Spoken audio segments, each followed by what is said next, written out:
নবীজি বললেন সাহাবী টেনশনের কিছু নাই, টেনশন করবা না, অবশ্যই আল্লাহ পাক রব্বুল আলামিনের রিজিকের জিম্মাদারি আল্লাহর হাতে, তুমি টেনশন করবা না, আল্লাহ পাক রব্বুল আলামিন তোমার অভাব দূর করে দিবেন।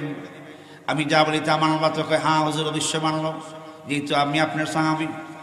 এবার আল্লাহ নবী বলেন সাহাবী বাড়িতে যাও, টেনশন করবা না, আরেকটা বিয়ের ব্যবস্থা করো। সাহাবী দাঁড়িয়ে আছেন, সাথে সাথে বুঝে গেছে হুজুর আরেকটা, এখন না জানি আরেকটা বলার সাথে সাথে আইসা পড়ছে, না জানি আবার আইসা পড়ে এক বেলা।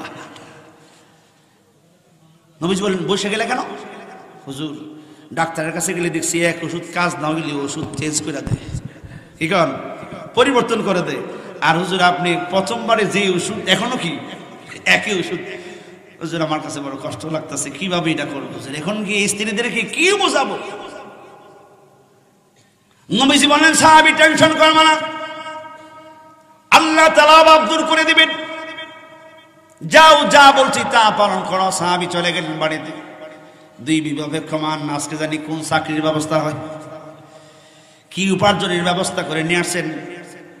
স্বামী বাড়িতে যাওয়ার পর স্ত্রী দুইজন বলে স্বামী আমার রাসূলুল্লাহ কি বলেছেন দয়া করে আমাদেরকে একটু শোনান।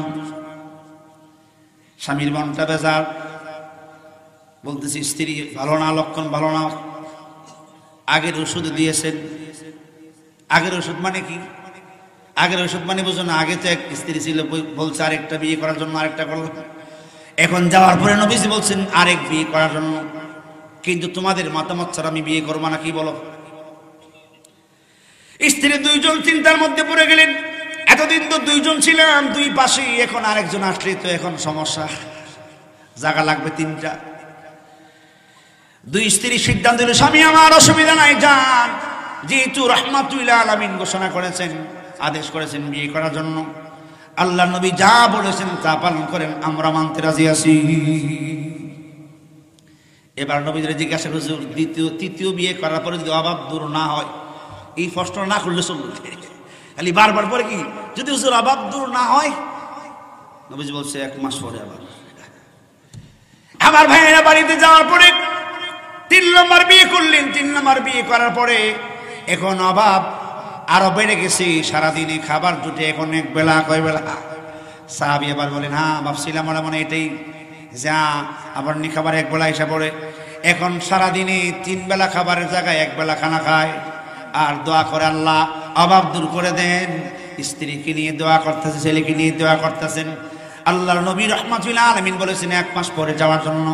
আবার 1 মাস পরে নবীর দরবারে গেলেন, ইয়া রাসূলুল্লাহ ইয়া হাবিবাল্লাহ, আল্লাহর নবী রাহমাতুল আলামিন, খাবার আগে ছিল 3 বেলা, বিয়ে 2টা করলাম, মোট হইল 3টা।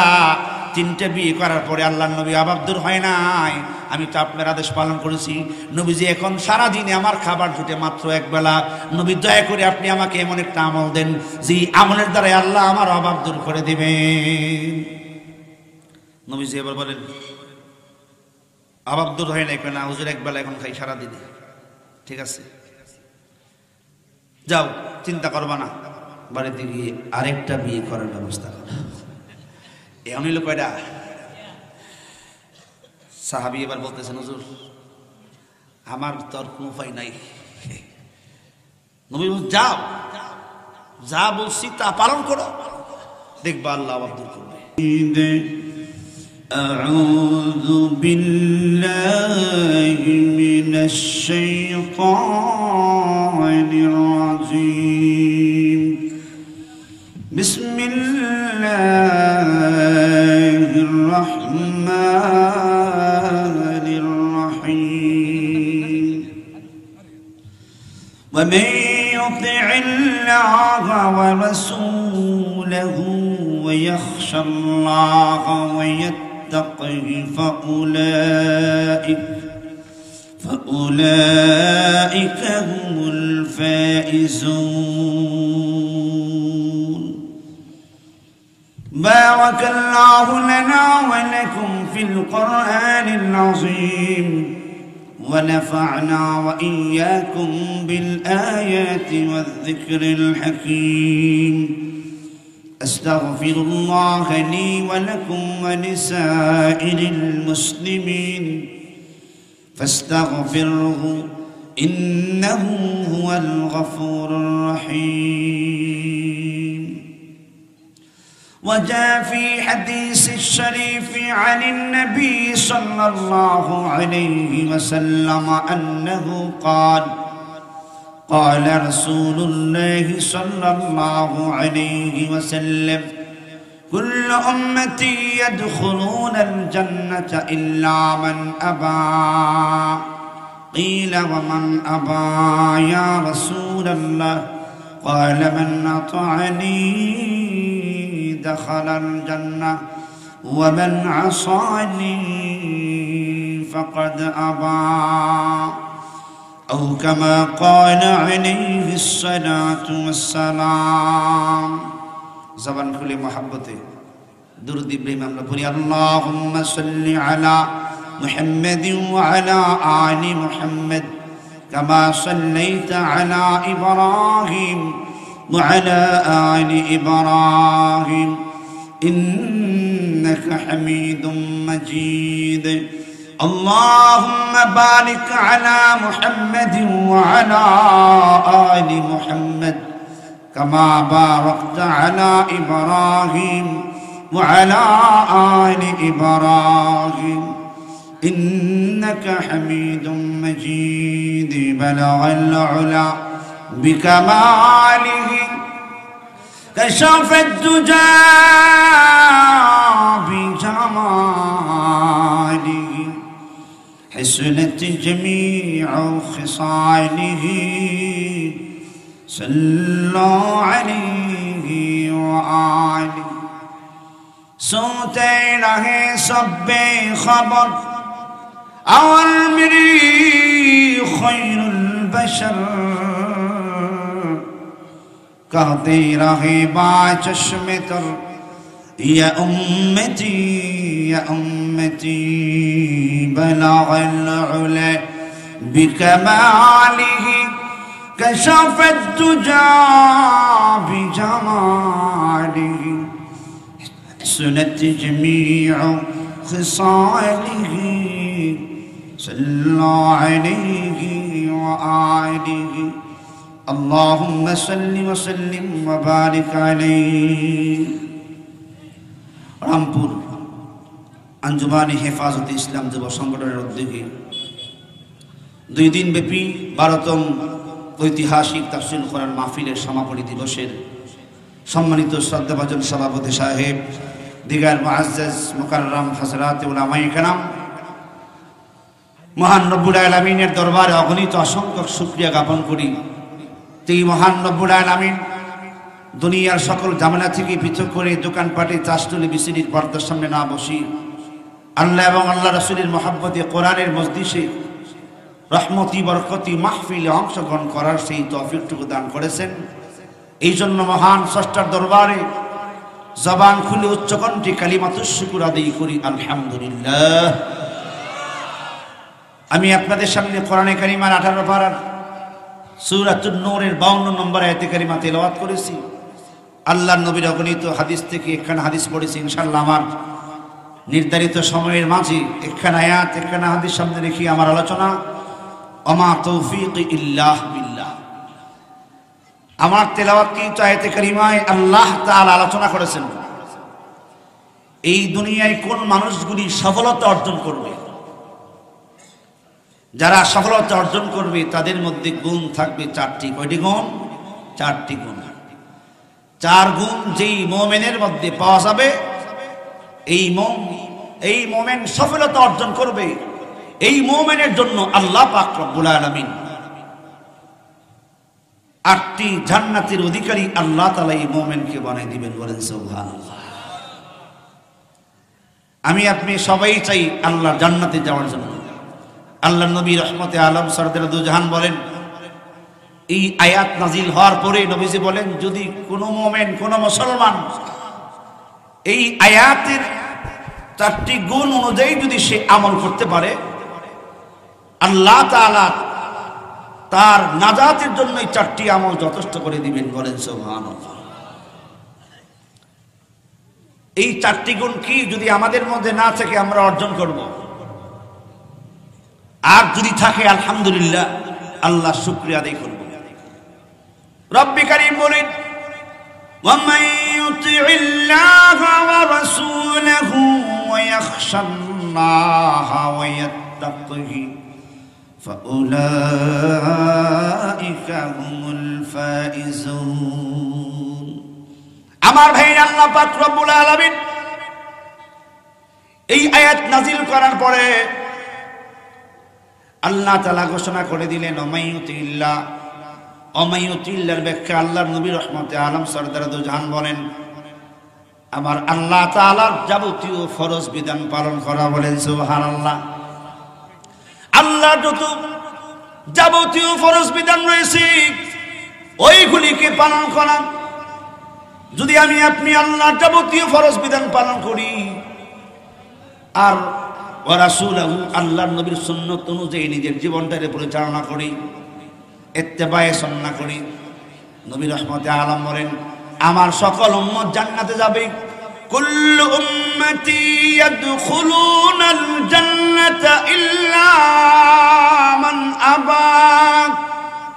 কিলা ওয়া মান আবা ইয়া রাসূলাল্লাহ?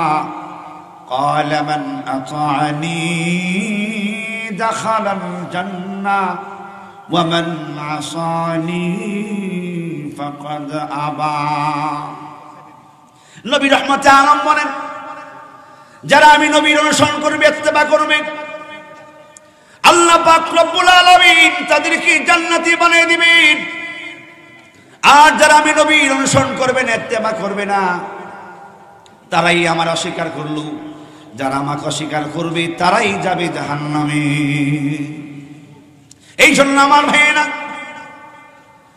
আমি আপনি সর্বদাই খেয়াল করতে হবে আল্লাহ পাক রব্বুল আলামিনের যাবতীয় ফরজ বিধান পালন করতে হবে। আল্লাহর নবীর সুন্নাত অনুযায়ী নবীর তরিকা অনুযায়ী নিজের জীবনটাকে পরিচালনা করতে হবে। ওই ইয়াখশাল্লাহ 3 নম্বর হলো আল্লাহকে ভয় করে নিজের অতীত জীবনে যত গুনাহ হয়েছে আল্লাহর কাছে তওবা করা। ওই ইয়াত্তাকি আল্লাহকে ভয় করে সামনের জীবনের গুনাহ থেকে বেঁচে থাকা। এই 4 গুণ যারা অর্জন করতে পারবে রব্বে কারীম ঘোষণা করেছেন ফাউলাইকা হুমুল ফাইজুন। তারাই সফলতা অর্জন করবে, তারাই জান্নাতে যাবে। আন্নাজুনা মিনান নার ওয়াল ফাউজা বিল জান্নাহ। তাফসীর জালালের মধ্যে তার তাফসীর করেছেন আল্লাহ পাক রব্বুল আলামিন জাহান্নাম থেকে মুক্তি দান করবেন, জান্নাতের অধিকারী বানিয়ে দিবেন। কিয়ামতের কঠিন ময়দানে আমি আপনি দুনিয়ার জমিনে যা আমল করেছি ওই আমলগুলি আল্লাহ পাক রব্বুল আলামিন মিজানের পাল্লায় ওজন দেওয়ার জন্য দায়িত্ব দিবেন হযরত জিবরাইলকে। জিবরাইল আলাইহিস সালাতু ওয়াস সালামকে আল্লাহ বলেন জিবরাইল আমার বান্দা দুনিয়ার জীবনে যা আমল করেছে আমলগুলিকে মিজানের পাল্লায় ওজন দেন। ওজন দেওয়ার পরে যদি নেকির পাল্লা পারি হয়ে যায় তখন আমার এই মুমিন বান্দাকে 6 জন নবীর গুণ দিয়ে জান্নাতে প্রবেশ করিয়ে দিবে। আল্লাহর নবী রহমতে আলম বলেন কিয়ামতের কঠিন ময়দানে হযরত জিবরাইল মুমিন বান্দাকে মিজানের পাল্লা সামনে নিয়ে যাবেন, নিয়ে তার আমলগুলি নেকির পাল্লায় ওজন দিবেন। মিজানের পাল্লায় ওজন দিবেন, এক পাল্লার মধ্যে নেকিগুলি রাখা হবে আর এক পাল্লায় গুনাহগুলি রাখা হবে। যখন দেখা যাবে নেকির পাল্লা ভারী হয়ে যাবে জিবরাইল নিজে ঘোষণা করবেন ফুলান ইবনে ফুলান قد ثقلت موازينه।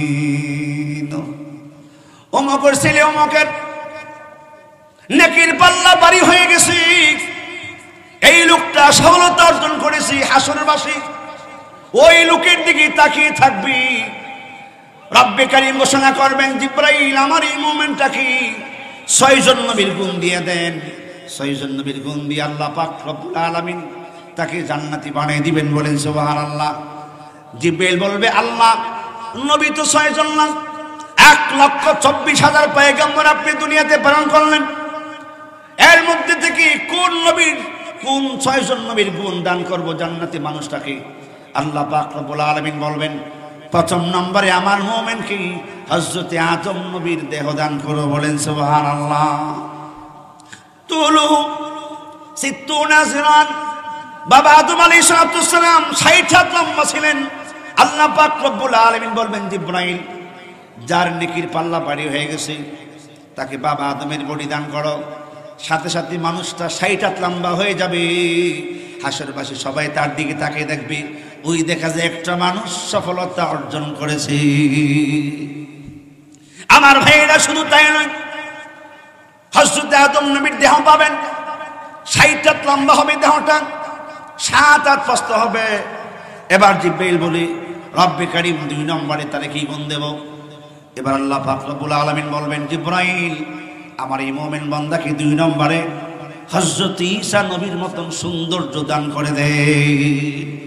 আমার ভাইয়েরা, এই মুমিনের দেহটার মধ্যে হযরত ইউসুফ আলাইহিস সালাম যেমন সুন্দর ছিলেন, হযরত ইউসুফ আলাইহিস সালামের সৌন্দর্য দান করা হবে। 3 নম্বরে জিবরাইল বলবেন, আল্লাহ, হযরত ইউসুফ নবীর সৌন্দর্য দান করা হলো, 3 নম্বরে তাকে কোন নবীর গুণ দান করব, কি গুণাবলী দেব? আল্লাহ পাক রব্বুল আলামিন বলবেন, জিবরাইল, আমার বান্দার এই কথা বলার জন্য দুনিয়াতে একটা কণ্ঠ দিয়েছিলাম, দুনিয়ার এই কণ্ঠ জান্নাতে চলবে না। আমার বান্দাকে হযরতে দাউদ নবীর কণ্ঠ দান করেন, দাউদ নবীর কণ্ঠে আমার বান্দা জান্নাতে কথা বলবে। এবার হযরতে জিবরাইল বলবে, আল্লাহ 4 নম্বরে কি গুণ দেব? রব্বে কারীম বলবেন, জিবরাইল 4 নম্বরে আমি আল্লাহ পাক রব্বুল আলামিন প্রত্যেক মানুষকে একটা মন দান করেছি। অনেক মানুষ বিপদে দরজারা হয়ে যায়, আবার অনেক মানুষ বিপদে দরদান করে, সবর করে। আমার বান্দা কি এমন একজন নবীর গুণদান করেন যেই নবী বিপদে সবর করেছিলেন। হযরত আইয়ুব আলাইহিস সালামের মন দান করা হবে। হযরত আইয়ুব আলাইহিস সালাম 1 বছর নয়, 2 বছর নয়, 18 বছর পর্যন্ত অসুস্থ ছিলেন। মাথা থেকে পা পর্যন্ত সমস্ত দেহের মধ্যে পোকা পড়ে গেছিল। পোকাটা পড়ে গেলে আবার উঠাই দিতেন, কিন্তু একটা সেকেন্ডের জন্য আল্লাহ পাক রব্বুল আলামিনের জিকির বন্ধ করেন নাই, না শুকর করেন নাই। সর্বাবস্থায় রব্বে কারীমের জিকির করেছেন। অসুস্থ হয়ে গেছে, সারা শরীরে পোকা ধরে গেছে, গ্রামের মানুষ গ্রাম থেকে বাহির করে দিয়েছে, দুর্গন্ধে থাকা যায় না। বিবিরা পর্যন্ত দূরে সরে গেলেন। একজন বিবি ওনার সাথে ছিলেন, আল্লাহর পয়গম্বর আইয়ুব আলাইহিস সালাম বিপদের ধৈর্য ধারণ করেছিলেন। জান্নাতি মানুষটাকে 4 নম্বরে হযরতে আইয়ুব আলাইহিস সালামের মন দান করা হবে। 5 নম্বরে আল্লাহ পাক রব্বুল আলামিন বলবেন, হ্যাঁ জিবরাইল, দুনিয়াতে আমি আল্লাহ পাক রব্বুল আলামিন প্রত্যেক মানুষকে একটা বয়স দান করেছিলাম। আমার এই বান্দাটাকে হযরত ঈসা নবীর বয়স দান করা হবে। হযরত ঈসা আলাইহিস সালামকে আল্লাহ পাক রব্বুল আলামিন আকাশে উঠাই নিয়েছেন 33 বছর বয়সে। জান্নাতি প্রত্যেকটা মানুষকে রব্বে কারীম হযরত ঈসা নবীর বয়স দান করবে। কয়জন হইল? 5 জন। হযরত আদম নবীর দেহ পেলেন, ইউসুফ নবীর সৌন্দর্য পেলেন, দাউদ নবীর কণ্ঠ পেলেন, আইয়ুব নবীর মন পেলেন, হযরত ঈসা নবীর বয়স পেলেন। এবার বাকি আছে আরেকটা। আল্লাহ পাক রব্বুল আলামিন ঘোষণা করেন, হে জিবরাইল, 6 নম্বরে দুনিয়ার মানুষকে আমি আল্লাহ একটা চরিত্র দান করেছিলাম, কিন্তু আমার জান্নাতি বান্দাটাকে এমন চরিত্র দিতে চাই, আমার নবী রহমতে আলম সরদার দুজাহানের চরিত্র দান করা হবে। আমাদের নবীর আখলাক দেওয়া হবে 6 নম্বরে। যেই নবীর আখলাকের ব্যাপারে আল্লাহ পাক রব্বুল আলামিন নিজে ঘোষণা করেছেন, ওয়া ইন্নাকা লাআলা খুলুকিন আযীম। আল্লাহ পাক রব্বুল আলামিন বলেন, হে নবী, নিশ্চয়ই আমি আপনাকে শ্রেষ্ঠ চরিত্র অধিকার করেছি। আল্লাহ পাক রব্বুল আলামিন বলেন, লাকাদ কানা লাকুম ফি রাসূলিল্লাহি উসওয়াতুন হাসানাহ লিমান কানা ইয়ারজুল্লাহ ওয়াল ইয়াওমাল আখির ওয়া যাকারাল্লাহ কাসীরা। আল্লাহ পাক রব্বুল আলামিন আমার নবীকে এমন নবী দুনিয়াতে প্রেরণ করেছেন। আল্লাহ পাক রব্বুল আলামিন নিশ্চয়ই তোমাদের জন্য রাসূলের মধ্যে রয়েছে উত্তম আদর্শ। তুমি যেই দিকে তাকাইবা, যদি আমার নবীর আদর্শ তুমি গ্রহণ করতে পারো, আল্লাহ পাক রব্বুল আলামিন তোমাকে শ্রেষ্ঠ জান্নাতি বানাইয়া দিবে। এই জন্য ভাই, নবীর আদর্শ আমাদের গ্রহণ করতে হবে, সিরাতুন নবীকে গ্রহণ করতে হবে। আল্লাহর নবী পৃথিবীতে আসা থেকে নিয়ে ইন্তেকালের আগ পর্যন্ত নবীর এই জীবন আদর্শ যদি আমি আপনি বাস্তবায়িত করতে পারি, এই জীবন আদর্শ গ্রহণ করতে পারি, আল্লাহ পাক রব্বুল আলামিন বিনা হিসাবে জান্নাতের ফয়সালা করে দিবেন। বলেন সুবহানাল্লাহ। আল্লাহর নবীর দরবারে নবীর একজন সাহাবী গিয়ে বলে, ইয়া রাসূলুল্লাহ, ইয়া হাবিবাল্লাহ, নবী আমি মুসলমান হয়েছি, পরিপূর্ণভাবে আমি আপনার ইত্তেবা করতে চাই। আল্লাহর নবী, আপনার তরিকা হলো বিবাহ করা। আপনি বলছেন নিকাহ সুন্নতি ফামান রাগিবা আন সুন্নতি ফালাইসা মিন্নি, বিয়ে করা সুন্নাত। যে শক্তি সামর্থ্য থাকার পরে বিয়ে করবে না সে আমি নবীর দলভুক্ত নয়। কিন্তু আল্লাহর নবী আমি বিয়ে করলাম, বুঝতে পারলাম না, রব্বে কারীম মনে আমার পরীক্ষার মধ্যে ফলাইছে। আল্লাহর নবী বিয়ে করার পরে আমার সংসারের মধ্যে খালি অভাব আর অভাব। আল্লাহর নবী বিয়ে করার পরে আল্লাহ পাক রব্বুল আলামিন আমাকে একটা সন্তান দান করেছেন। আমার বিবি সহ আমরা হলাম 3 জন, কিন্তু এই 3 জনের খাবার 3 বেলা ব্যবস্থা করা আমার জন্য বড় কষ্ট হচ্ছে। আল্লাহর নবী আমি আপনার কাছে আসছি, আপনি আমাকে এমন একটা কাজের ব্যবস্থা করে দেন যেই কাজের মাধ্যমে আল্লাহ পাক রব্বুল আলামিন আমার সংসারের অভাব দূর করে দিবে।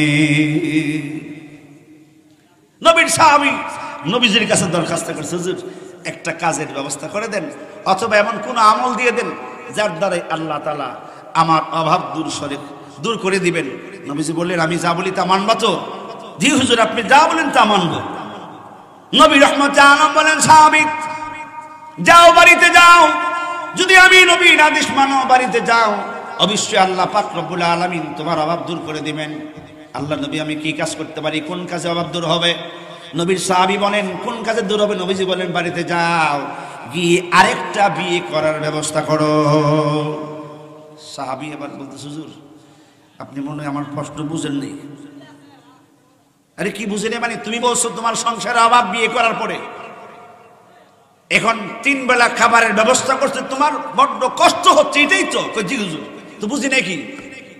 হুজুর আপনি কি বলতেছেন আরেকটা বিয়ে করতে? আরেকটা বিয়ে করলে তো সদস্য আরেকজন বাড়লে তো এখন যা উপার্জন করি এর মধ্যে যদি 4 জনে খাই তাইলে তো আরো কষ্ট হবে। নবীজি বলেন, তুমি বিয়ে করো, আল্লাহ তাআলা রিজিক বাড়াই দিবে। বলেন সুবহানাল্লাহ। আমরা অনেক সময় বাচ্চা নিতে চাই না, যে এত বাচ্চা হইলে কইতে খাওয়াবো। আল্লাহ নবী রহমতে আলম বলেন, আল্লাহ তাআলার ঘোষণা, দুর্বলদের উসিলায় আল্লাহ তাআলা বড়দেরকে সবলদেরকে খাবার দান করেন। বলেন সুবহানাল্লাহ। কিন্তু আমরা বুঝি না যে এই বাচ্চাগুলি কইছে, এই বাচ্চার উসিলায় আল্লাহ আপনাদের খাবারের ব্যবস্থা করে দিবেন, আপনার অভাব দূরে সরাই দিবেন। নবীজি বলছে, তুমি যাও আরেকটি বিয়ে করো, হইতে পারে আল্লাহ তাআলা ওই বিবির উসিলায় তোমার সংসারের অভাব দূর করে দিবেন। সাহাবীর ইতমিনানে কল হইতেছে না, হুজুর ঠিক আছে আপনার কথা হুজুর মানব। হুজুর যদি অভাবটা দূর না হয় কয়দিন পরে আসতাম। নবীজি বলছেন 1 মাস পরে আসবো। যদি দূর না হয়, এই সবক দিলাম, যদি দূর না হয় তাহলে 1 মাস পরে আসো। সাহাবী মনে মনে ভাবতেছে, এখন তো কোনো মতে 3 বেলা খেতে পারি, আবার নিয়ে বিয়ে করার পর নিয়ে আবার 2 বেলা এসে পড়ে। তো মনে মনে যা ধারণা করে আল্লাহ এটাই ফলা, আনা ইনদা জন্নে আবদি বিহি। আমার ভাইয়েরা, সাহাবী বাড়িতে গেলেন, স্ত্রী বলে, স্বামী আমার, রাসূলুল্লাহর দরবার থেকে আপনি আসেন, আমার নবী রহমতে আলম আপনাকে কি সিদ্ধান্ত দিয়েছে? আল্লাহর নবীর সাহাবী বলে, স্ত্রী নবী যেই সিদ্ধান্ত দিয়েছেন শুনতে তোমার কাছে মনে হয় তেমন বেশি ভালো লাগবে না, কারণ দুনিয়ার কোনো মহিলা চায় না স্বামী দ্বিতীয় বিয়ে করো। কি কোন ঠিক না ঠিক? দ্বিতীয় বিয়ে করো, তারপরে আরেকজন মহিলা আসুক, এই স্বামীর বন্টন কোনো মহিলা দিতে চায় না।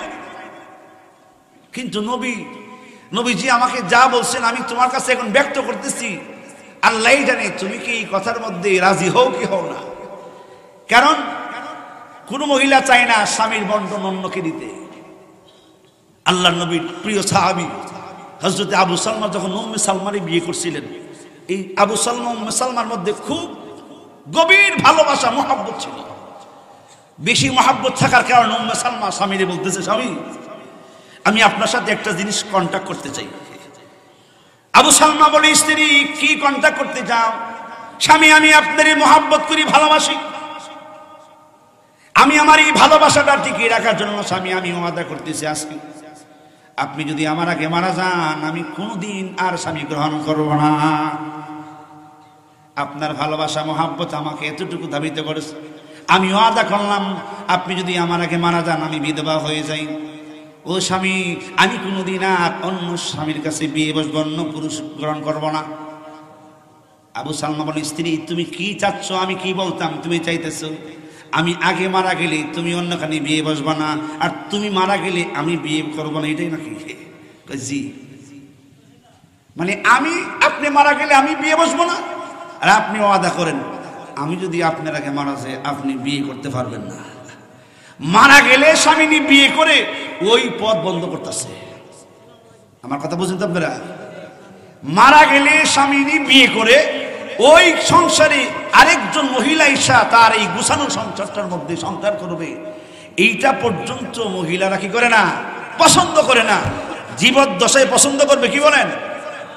হযরত আবু সালমা বলে, স্ত্রী আমার টেনশন করবা না, আমি তোমার সাথে ওয়াদাবদ্ধ হই না, আমি দোয়া করি আমি যদি তোমার আগে মারা যাই আল্লাহ পাক রব্বুল আলামিন আমার চাইতে একজন উত্তম স্বামী তোমাকে দান করো। আবু সালমা বলতেছে আমি দোয়া করি তোমার আগে যদি আমি মারা যাই তুমি বিধবা হয়ে যাও, আমার চাইতে আল্লাহ তোমাকে উত্তম স্বামী দান করো। আল্লাহর কুদরত, আবু সালমা আগে মারা গেলেন, দোয়া করে গেছে আল্লাহ আমার স্ত্রীকে আমার চাইতে উত্তম স্বামী দান করবেন। রব্বে কারীম বলেন, আবু সালমা তোর দোয়া কবুল হয়ে গেছে, তোর ইন্তেকালের পরে আমি উম্মে সালমার জন্য রাহমাতুল লিল আলামিনকে নির্বাচিত করেছি, আমার হাবিব সরদারে দো জাহান উম্মে সালমাকে বিয়ে করবে।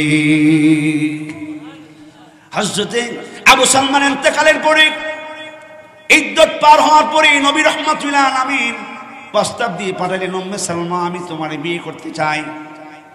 উম্মে সালমা বলে, আল্লাহর হাবিব আমার মধ্যে 3টা দোষ আছে। কয়টা দোষ? কয় দোষ? 3 দোষ। হুজুর আমি কিভাবে আপনার খেদমত করব, আমার মধ্যে 3টা দোষ, আপনি কি আমার এই 3টা দোষ সহ বিয়ে করবেন? আমার ভাইয়েরা, নবী রাহমাতুল লিল আলামিন, উম্মে সালমা তোমার কি 3 দোষ? 1 নম্বরে আমি হইলাম হুজুর খাটো, দুনিয়াতে কোনো পুরুষ খাটো মেয়ে বিয়ে করতে চায় না, তারা চাই একটু লম্বা হোক। কি কোন ঠিক না? ঠিক। হুজুর আমি তো খাটো। নবী রাহমাতুল লিল আলামিন বলেন, উম্মে সালমা তোমাকে খাটো করে কে সৃষ্টি করেছেন? আমার মহান মালিক তোমাকে সৃষ্টি করেছেন, অসুবিধা নাই, খাটো হইলে আমি তোমারে গ্রহণ করে নেব। 2 নম্বরে বলেন, হুজুর আমার তো বাচ্চা আছে, এইগুলির অবস্থা কি হবে, এদের সহ আপনি আমাকে বিয়ে করবেন? নবীজি বলেন, হ্যাঁ, বিয়ে করার পরে তোমার বাচ্চা আমি নবীর বাচ্চা হয়ে যাবে। তাইলে 2টা নবীজি মেনে নিলেন। 3 নম্বর, হুজুর আমার মধ্যে কিছু অভিমান আছে, মাঝে মধ্যে আমি রাগ করে ফেলি। হুজুর যদি আপনার সহবতে গিয়ে খেদমতে গিয়ে মাঝে মধ্যে আপনার সাথে রাগ করি তো আমার জীবন নষ্ট হয়ে যাবে, বরবাদ হয়ে যাবে। নবী রাহমাতুল লিল আলামিন বলেন, উম্মে সালমা টেনশন করবা না, আমি নবীর সংসবে যাওয়ার পরে, সহবতে যাওয়ার পরে তোমার মধ্যে যে অভিমান করার একটা আগুন ছিল এই দোষ থাকবে না, আমি নবীর সংসবে গেলে তোমার অভিমান চলে যাবে। আল্লাহর নবী চলে গেলেন, বিয়ে করবেন কি করবেন না আর কোনো কিছু বলেন নাই। হঠাৎ করে একদিন গভীর রাতে নবী রাহমাতুল লিল আলামিন উম্মে সালমার ঘরের দরজায় গেলেন, রাতের গভীরে আওয়াজ দিলেন। উম্মে সালমা বলে, কে? নবীজি বলেন, আমি মুহাম্মদ। ইয়া রাসূলুল্লাহ, ইয়া হাবিবাল্লাহ, আমি একজন বিধবা মেয়ে, আমার ঘরে আপনি গভীর রাত্রে আগমন, আশেপাশের মানুষ যদি শুনতে পায় নবী রাহমাতুল লিল আলামিন গভীর রাত্রে আসছে, আমার স্বামী নাই। মুনাফিকেরা আছে, এরা অনেক সময় মাইন্ড করতে পারে। নবীজি বলেন, উম্মে সালমা আমি কোনো বেগানা পুরুষ না, আমি তোমার স্বামী হিসাবে তোমার ঘরে আসছি। আল্লাহ পাক রব্বুল আলামিন তোমার সাথে আমার বিয়ে আসমানে পড়ে দিয়েছেন, টেনশনের কিছু নাই। আল্লাহর নবীর 2 স্ত্রীর বিয়ে আল্লাহ পাক রব্বুল আলামিন আসমানে পড়াইছেন। হযরতে যায়েনব রাদিয়াল্লাহু তাআলা আনহার বিয়ে আর হযরতে উম্মে সালমা রাদিয়াল্লাহু তাআলা আনহার বিয়ে আল্লাহ পাক রব্বুল আলামিন আসমানে পড়াই দিয়েছেন। আল্লাহ নবী বলল, উম্মে সালমা আমি বেগানা পুরুষ না, তোমার স্বামী হিসেবে তোমার ঘরের মধ্যে আগমন করেছি। লা ইলাহা লা ইলাহা লা ইলাহা ইল্লাল্লাহ, লা ইলাহা তেরে সিवा মাবুদ হাকীকি কোই নেহি ऐ মেরি ইলাহা, লা ইলাহা লা ইলাহা ইল্লাল্লাহ লা ইলাহা সব্বে দাড়ি কইলি রাই করছে এই নাম জপনা লা ইলাহা লা ইলাহা লা ইলাহা ইল্লাল্লাহ মুহাম্মাদুর রাসূলুল্লাহ সাল্লাল্লাহু আলাইহি ওয়াসাল্লাম। আমার ভাইয়েরা, মহিলারা নিজের ইন্তেকালের পরে স্বামী বিয়ে করবে এটা পছন্দ করে না। যখন হযরত উম্মে সালমাকে আল্লাহর নবী বিয়ে করলেন, প্রস্তাব নিয়ে গেলেন, উম্মে সালমার চোখ দিয়ে ঝারঝার করে পানি আসতেছে। আল্লাহর নবী বলেন, উম্মে সালমা তুমি কেন কাঁদতেছো বুঝতে পারলাম না। বলতেছি, আল্লাহর নবী রহমতে আলম সরদারে দু জাহান, আমার স্বামী আবু সালমার দোয়া আল্লাহ তাআলা কবুল করেছেন। আমি আমার স্বামীর সাথে কন্ট্যাক্ট করেছিলাম, স্বামী যদি আপনি আগে মারা যান, আপনি যদি আমার আগে মারা যান, আমি আর বিয়ে বসবো না, কোনো স্বামী গ্রহণ করবো না। আমার স্বামী আমার কথা একমত হয় নাই। আমার স্বামী দোয়া করে গেছে, উম্মে সালমা আমি তোমার আগে মারা গেলে আল্লাহ পাক রব্বুল আলামিন আমার চাইতে উত্তম স্বামী তোমাকে দান করুক, রহমাতুল আলামিন। আমার স্বামীর দোয়াটা আল্লাহ পাক রব্বুল আলামিন এমন ভাবে কবুল করেছেন, আল্লাহ বলছি আপনার ব্যাপারে আমারে কবুল করেছে। দুনিয়ার শ্রেষ্ঠ স্বামী আমি পাইলাম, রহমাতুল আলামিনের খেদমত করার সুযোগ আল্লাহ আমাকে দিয়ে দিল। আমার স্বামীর দোয়া তো আল্লাহ কবুল করছেন। স্বামীর দোয়া আল্লাহ কবুল করে। যদি কোনো মহিলা মারা যায় আর স্বামী তার প্রতি সন্তুষ্ট থাকে, নবীজি বলেন আইয়ুমা ইমরাতিল মাতাত ওয়া যাওজুহা আল-হারাদিন দাখালাতিল জান্নাহ।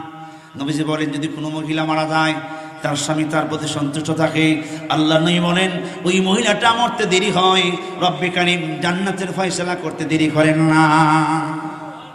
ওই সাহাবী স্ত্রীর কাছে গেলেন, স্ত্রী রহমাতুল আলামিন তো বলেছে আল্লাহ পাক রব্বুল আলামিন অভাব দূর করে দিবেন, কিন্তু নবী যেই কাজ করতে বলেছেন ওইটা কি তোমার বলবো? স্বামী বলেন, নবীজি বলছেন আরেকটা বিয়ে করার জন্য। এই কথা বলার পর স্ত্রীর মনটা বেজার হয়ে গেছে। ও স্বামী, অভাবের সংসার, আমাকে আমার বাচ্চাকে 3 বেলা খাবার দিতে আপনার কষ্ট হয়। নবীজি বলছে আরেকটা বিয়ে করার জন্য। উপার্জনের তো পথ নাই, কি উপার্জন করেন? এর দ্বারাই আপনি কিভাবে সংসার চালাবেন? স্ত্রীর মন মলিন হয়ে চোখ দিয়ে ঝারঝার করে পানি আসতেছে। লাশ মূর্তি স্ত্রী সিদ্ধান্ত দিলেন, হে আমার স্বামী, যেহেতু নবী রহমাতুল আলামিন আপনাকে আদেশ করেছেন, আমিও নবীর সাহাবী, আপনিও নবীর সাহাবী, নবীর আদেশ মানতে হবে। স্বামীকে যদি দুনিয়ার কোনো মহিলা মানতে চায় না, যান। আল্লাহ নবী যেহেতু আদেশ করছে দ্বিতীয় বিয়ে করার জন্য, এর দ্বারা সংসার অভাব দূর হয়ে যাবে। স্বামী আমার পক্ষ থেকে আর যদিও মনে চায় না, আমি মেনে নিলাম। আল্লাহর নবী রহমাতুল আলামিনের আদেশটা আপনি পালন করে। সাহাবী এবার দ্বিতীয় বিয়ের সন্ধানে বাইর হয়ে গেলেন। আল্লাহর কুদরত 2 নম্বর স্ত্রী ঘরে নিয়ে আসলেন। বলতেছে আল্লাহর নবী আমাকে আদেশ করেছেন দ্বিতীয় বিয়ে করার জন্য। এই বিবাহিসা বলে, স্বামী কেন আপনি আমার বিয়ে করেছেন? আপনার ঘরে স্ত্রী আছে, বাচ্চা আছে। কিন্তু সে আবার আগে বলে নাই যে আমার আগে বিবি আছে। ঘরে এসে যখন দেখছে বিবি আছে, কি ব্যাপার? বলতেছে আরে আমি তো বিয়ে করছি, আমার নিজের ঠিকানা, নবী আদেশ করছেন দ্বিতীয় বিয়ে করার জন্য। নবীর কথা শুনলেন সবাই ঠান্ডা, বলেন সুবহানাল্লাহ। আমার ভাইয়েরা, সাহাবিয়া দ্বিতীয় স্ত্রী ঘরে আসার পরে এই সাহাবীকে আল্লাহ পাক রব্বুল আলামিন পরীক্ষার মধ্যে ফেলাইলেন। মনে মনে কি ভাবছিল, 2 নম্বর বিয়ে করলেন, খাবার আবার 3 বেলা থেকে 2 বেলা এসে যায়। এবার পরের দিন থেকেই খাবার এসে গেছে 2 বেলা। যা উপার্জন করে 2 স্ত্রী, ছেলে নিয়ে আর স্বামী সহ 4 জনে মিলে কোনো মতে 2 বেলা খাবারের ব্যবস্থা হয়। 1 বেলা কমে গেছে। সাহাবী মনে মনে ভাবে, আগেই ভাবছিলাম যে খাবার নিয়ে আবার 1 বেলা কমে যায়।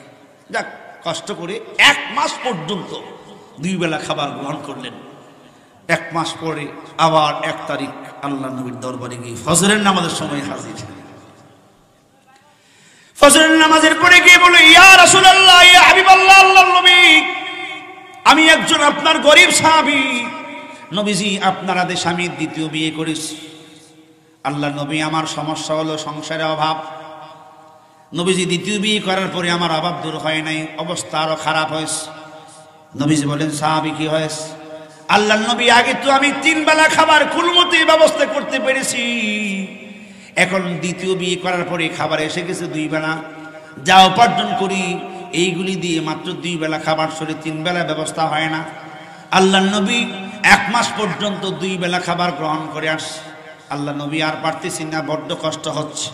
আল্লাহ নবী দয়া করে এমন একটা আমল দিয়ে দেন যে আমলের দ্বারা আল্লাহ আমার সংসারের অভাব দূর করে দিবে। নবীজি বলেন, সাহাবী টেনশনের কিছু নাই, টেনশন করবা না, অবশ্যই আল্লাহ পাক রব্বুল আলামিনের রিজিকের জিম্মাদারি আল্লাহর হাতে, তুমি টেনশন করবা না, আল্লাহ পাক রব্বুল আলামিন তোমার অভাব দূর করে দিবেন। আমি যা বলি তা মানবা? তো কয় হ্যাঁ হুজুর অবশ্যই মানব, যেহেতু আমি আপনার সাহাবী। এবার আল্লাহ নবী বলেন, সাহাবী বাড়িতে যাও, টেনশন করবা না, আরেকটা বিয়ের ব্যবস্থা করো। সাহাবী দাঁড়িয়ে আছেন, সাথে সাথে বুঝে গেছে, হুজুর আরেকটা, এখন না জানি আরেকটা বলার সাথে সাথে আইসা বসছে, না জানি আবার আইসা বলে 1 বেলা। নবীজি বলেন, বসে গেলে কেন? হুজুর ডাক্তারের কাছে গেলে দেখছি এক ওষুধ কাজ না হইলে ওষুধ চেঞ্জ করে দেয়, এখন পরিবর্তন করে দেয়। আর হুজুর আপনি প্রথমবারে যে ওষুধ এখনো কি একই ওষুধ। হুজুর আমার কাছে বড় কষ্ট লাগতেছে, কিভাবে এটা করবো হুজুর, এখন কি স্ত্রীদেরকে কি বোঝাবো? নবীজি বলেন, সাহাবী টেনশন করবে না, আল্লাহ তাআলা অভাব দূর করে দিবেন, যাও যা বলছি তা পালন করো। সাহাবী চলে গেলেন বাড়িতে। 2 বিবাহ অপেক্ষমান, আজকে জানি কোন চাকরির ব্যবস্থা হয়, কি উপার্জনের ব্যবস্থা করে নিয়ে আসছেন। স্বামী বাড়িতে যাওয়ার পর স্ত্রী 2 জন বলে, স্বামী আমার, রাসূলুল্লাহ কি বলেছেন দয়া করে আমাদেরকে একটু শোনান। স্বামীর মনটা বেজার, বলতেছি স্ত্রী ভালো না, লক্ষণ ভালো না, আগের ওষুধ দিয়েছেন। আগের ওষুধ মানে কি? আগের ওষুধ মানে বুঝো না, আগে তো এক স্ত্রী ছিল, বলছে আরেকটা বিয়ে করার জন্য আরেকটা করলো, এখন যাওয়ার পরে নবীজি বলছেন আরেক বিয়ে করার জন্য, কিন্তু তোমাদের মতামত ছাড়া আমি বিয়ে করবো না, কি বলো? স্ত্রী 2 জন চিন্তার মধ্যে পড়ে গেলেন। এতদিন তো 2 জন ছিলাম 2 পাশেই, এখন আরেকজন আসলে তো এখন সমস্যা, জায়গা লাগবে 3টা। 2 স্ত্রী সিদ্ধান্ত দিল, স্বামী আমার অসুবিধা নাই, যান, যেহেতু রাহমাতুল আলামিন ঘোষণা করেছেন, আদেশ করেছেন বিয়ে করার জন্য, আল্লাহ নবী যা বলেছেন তা পালন করেন, আমরা মানতে রাজি আছি। এবার নবীদের জিজ্ঞাসা করছে, তৃতীয় বিয়ে করার পরে যদি অভাব দূর না হয়, এই প্রশ্ন না করলে চলবে, খালি বারবার পরে কি, যদি হুজুর অভাব দূর না হয়? নবীজি বলছে 1 মাস পরে আবার। আমার ভাইয়েরা বাড়িতে যাওয়ার পরে 3 নম্বর বিয়ে করলেন। 3 নম্বর বিয়ে করার পরে এখন অভাব আরো বেড়ে গেছে, সারাদিনে খাবার জুটে এখন 1 বেলা, কয় বেলা? সাহাবী এবার বলেন, হ্যাঁ ভাবছিলাম মনে এটাই, যা আবার নি খাবার 1 বেলা এসে পড়ে, এখন সারাদিনে 3 বেলা খাবারের জায়গায় 1 বেলা খানা খায়। আর দোয়া করে আল্লাহ অভাব দূর করে দেন। স্ত্রীকে নিয়ে দোয়া করতেছে, ছেলেকে নিয়ে দোয়া করতেছেন। আল্লাহর নবী রাহমাতুল আলামিন বলেছেন 1 মাস পরে যাওয়ার জন্য। আবার 1 মাস পরে নবীর দরবারে গেলেন, ইয়া রাসূলুল্লাহ, ইয়া হাবিবাল্লাহ, আল্লাহর নবী রাহমাতুল আলামিন, খাবার আগে ছিল 3 বেলা, বিয়ে 2টা করলাম, মোট হইল 3টা। 3টে বিয়ে করার পরে আল্লাহর নবী অভাব দূর হয় নাই, আমি তো আপনার আদেশ পালন করেছি। নবীজি এখন সারাদিনে আমার খাবার জুটে মাত্র 1 বেলা। নবী দয়া করে আপনি আমাকে এমন একটা আমল দেন যে আমলের দ্বারা আল্লাহ আমার অভাব দূর করে দিবেন। নবীজি এবার বলেন, অভাব দূর হয় না, কেন? হুজুর 1 বেলা এখন খাই সারাদিনে, ঠিক আছে, যাও, চিন্তা করবা না, বাড়িতে গিয়ে আরেকটা বিয়ে করার ব্যবস্থা করো। এমন হইল কয়টা? সাহাবী এবার বলতেছেন, হুজুর আমার তো আর কোনো উপায় নাই। নবী বলছেন, যাও, যা বলছি তা পালন করো, দেখবা আল্লাহ অভাব দূর করবে। বাড়িতে গেছে, স্ত্রীদেরকে বললেন, কি ব্যাপার? কি ব্যাপার আর বলবা না? আল্লাহ নবী বলছে, মিল করতাম। মিল করলে কয়টা হবে? 4টা হবে, এখন অভাব দূর হবে। আল্লাহর নবী তো সে পরীক্ষার মধ্যে পড়ে গেছে। আল্লাহর নবী সাহাবী 4 নম্বর বিয়ে করলেন। আমার ভাইয়েরা, 4 নম্বর বিয়ে করার পরে, 4 নম্বর স্ত্রী ঘরে আসার পরে ওই সাহাবিয়া দেখি স্ত্রী 1 জন নয়, 2 জন নয়, তার সংখ্যা হলো 4 জন। কয়জন? 4 জন। ও স্বামী, আমি ছাড়া দিয়ে আরো 3 জন আছে, আপনি আমারই বিয়ে করলেন কেন? ওই সাহাবী বলে, স্ত্রী শোনো, নবীজি বলছি 4 বিয়ে করতে, এই জন্য 4 নম্বরে তোমাকে বিয়ে করেছি। এবার সাহাবী বলেন, আল্লাহর নবীর আদেশ আমি পালন করেছি, আমার সংসারে বড় অভাব। 4 নম্বর স্ত্রী বলে, স্বামী আমার অভাব থাকবে না, আমি যা বলি তা আপনি পালন করবেননি। এখানে সাহাবী করি, তুমি জেনে আবার কোন বিপদে ফেলাও? নবীর কাছে গিয়ে দরখাস্ত করার পরে এক বিয়ের জায়গায় করেছে কয়টা? 4টা। এখন তুমি কত আমি যা বলি আবার তা মানবেন নি, আবার কোন বিপদে পড়ি? কয় না, কোনো বিপদ নাই, আমি যা বলি মানবেন তো? কয় হ্যাঁ মানবো। আমার ভাইয়েরা, 4 নম্বর বিয়ে করার পরে ওই সাহাবিয়া বলে, স্বামী আমার মদিনার খেজুর বাগানে যান, খেজুর পাতা কেটে আমাকে দেন। খেজুর পাতা দিয়ে ওই মহিলা পাখা বানায়। 3 জন হলো সতীন সহকারী, 4 সতীনে মিলে পাখা বানায়। স্বামীরে বলি মদিনার বাজারে বিক্রি করেন। 4 জন স্ত্রী পাখা বানিয়ে দেন। ওই স্বামী মদিনার বাজারে পাখা বিক্রি করে এমন সম্পদের মালিক হয়ে গেল। 4 জন স্ত্রী সহ একটা বাচ্চা সহ নিজের সহ 6 জন সদস্য, 3 বেলা পেট ভরে খেয়ে 12 টাকা ব্যাংকে জমা হয়। নবীজি বলছে 1 মাস পরে আমার জানাইবা কি অবস্থা। 40 দিন হয়ে গেলে এখন আর যায় না। নবীজি বলল, সাহাবীরা আমার, ওই সাহাবীর একটু খবর নাও, যে সাহাবী আমার হুকুমে 4টা বিয়ে করলো, 1 মাস পার হয়ে গেল, আজকে 40 দিন সে আসে না কেন? সাহাবীরা বলে, হুজুর আসবে কিভাবে? আসলেই বলেন আরেকটা করো, আরেকটা করো, আরেকটা করো। এখন ওনার বিয়ে করতে রাজি না, এর লেগে হুজুর হয় না। নবীজি বলে, না না না না, আমার মনে হয় আমার সাহাবীর অভাব নাই, মনে হয় আল্লাহ তাআলা অভাব যদি সরাই দিয়েছেন, এই জন্য আর আসে না। কি করেন? নবী যা বলছে ঠিক না ভাই? ঠিক। 10 দিনের মাথায় মনে হয়েছে, হ্যাঁ আমার নবী রাহমাতুল আলামিন কি সুসংবাদটা দিয়ে আস। আমার ভাইরা 10 দিন পরে আল্লাহর নবীর জন্য 1 কার্টন আজওয়া খেজুর নিয়ে আসে। নবী দেখলেন তার চেহারা বড় পরিষ্কার, মাথার মধ্যে তেল দেওয়া। আল্লাহর নবী দেখে বুঝতে পারলেন অভাব নাই। এবার রাহমাতুল আলামিন বলেন, সাহাবী কি খবর? নবীজি, আল্লাহ পাক রব্বুল আলামিন আপনার উসিলায় আমার সংসার আব্দুল করে দিয়েছেন, আমি এখন একজন বিজনেসম্যান, আমি ব্যবসা করি। নবীজি, কি এর ব্যবসা করো? হুজুর, আমার 4 নম্বর বিবি এত ভালো পড়েছে, হাতের কাছে তো সুন্দর করে জানে, সে পাখা বানাইলে বাজারে নিতে দেরি হয়, পাখাগুলি বিক্রি করতে দেরি হয় না। আল্লাহর নবী 4 জন স্ত্রী মিলে পাখা বানিয়ে দেখ, ওই পাখাগুলি মদিনার বাজারে বিক্রি করে করি আমি আমার জীবন ধারণ করি, সংসারে খরচ চালাই। আল্লাহর নবী এবার 4 জন স্ত্রীকে খাবার দিয়ে, ছেলেকে খাবার দিয়ে 3 বেলা খানা খেয়েও আমাদের টাকা এখন ব্যাংকে জমা হইতেছে। নবীজি বলেন, সাবধান, টাকা পয়সা বেশি হইলে কিন্তু মানুষ আল্লাহরে ভুলে যায়। ইয়া আইয়ুহাল্লাযীনা আমানু লা তুলহিকুম আমওয়ালুকুম ওয়ালা আওলাদুকুম আন যিকরিল্লাহ ওয়া মান ইয়াফআল যালিকা ফাউলাইকা হুমুল খাসিরুন। আল্লাহর নবী রাহমাতুল আলামিন বললেন, হে সাহাবী সাবধান, মাল আল্লাহ দিয়েছে, অর্থ সম্পদ আল্লাহ দিয়ে, সাবধান, আল্লাহর বিধান পালন করতে ভুল করবা না, আল্লাহর বিধান সঠিকভাবে পালন করবা। আল্লাহ পাক রব্বুল আলামিন মাল আরো বাড়াই দিবে, মালের যাকাত দিবা, পাড়া প্রতিবেশী গরিব মানুষকে দান করবা, মসজিদ মাদ্রাসা দান করবা। এর দ্বারা আল্লাহ পাক রব্বুল আলামিন তোমার সংসারের অভাব আরো দূর করে দিবেন। আল্লাহ পাক রব্বুল আলামিন তোমাকে সম্পদ আরো বেশি বেশি করে বাড়াইয়া দিবেন।